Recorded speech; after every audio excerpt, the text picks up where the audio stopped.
रस तो रस होता है, लेकिन उसमें कई कक्षाएं होती हैं। जैसा कि भक्ति रसामृत सिंधु ग्रंथ में बताया गया कि एक तो होती है साधना, जो अभी हम सब लोग कर रहे हैं। यही साधना जब करते करते करते करते अपनी परिपक्व अवस्था पर पहुंचती है तो उसको कहते हैं भाव भक्ति। हमारे गुरुदेव इस प्रकार से इसको समझाते हैं कि जब हम मन लगाने का प्रयास कर रहे हैं, अभी मन लगा रहे हैं, लगा नहीं है, लगाते हैं हट जाता है, लगाते हैं हट जाता है, लगाते हैं हट जाता है, तो इसको कहते हैं साधन, साधना करना, मन लगाना। और जब लगाते लगाते लगाते लगने लग जाए, रस आने लग जाए, तो वही हो जाती है भाव भक्ति। अभी पूरा तो नहीं लगा है, लेकिन हाँ अब पहले से ज्यादा लगने लग गया और एक दिन सदा सदा के लिए लग जाता है। ये सिद्धा भक्ति, प्रेमा भक्ति भी इसको कहा जाता है। भक्ति रसामृत सिंधु ग्रंथ में रूप गोस्वामी ने इसको बताया। तो जितने भी महापुरुष होते हैं वो किसी भी भाव के हों, किसी भी रस के हों, इस भक्ति को तो सभी प्राप्त कर लेते हैं। और ये वो भक्ति है जिसे एक बार पा लेने के बाद फिर कुछ पाना शेष नहीं रह जाता, फिर व्यक्ति कभी बैक गियर में नहीं लगता। अब कोई डाउट नहीं है, कोई दिक्कत नहीं है कि उसे फिर माया अधिकार कर लेगी या फिर वो दुखों में फंसेगा, ऐसा नहीं होता। जैसे ऐसे समझ लीजिए कि पृथ्वी का एक गुरुत्वाकर्षण बल होता है, ग्रेविटी।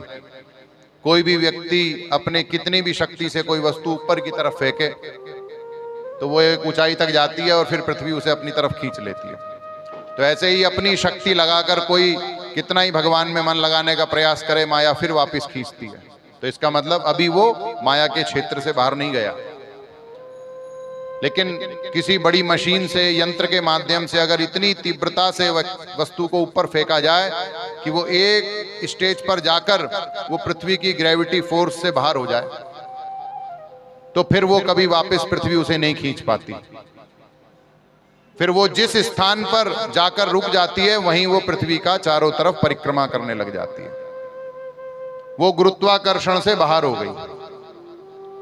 ऐसे ही साधना करते करते मन भगवान में लग गया, माया के क्षेत्र से सदा के लिए बाहर हो गया। अब उसे ये फिर माया वापस कभी नहीं खींच पाती। तो ये तो सभी भक्तों को मिलता है, चाहे वह दास्य भाव का भक्त हो, चाहे वह सख्य भाव का भक्त हो, चाहे वह वात्सल्य भाव का भक्त हो, चाहे वह माधुर्य भाव का भक्त हो, चाहे वह शांत भाव का, किसी भी कोटि का भक्त हो, सबको ये रस मिलता ही है।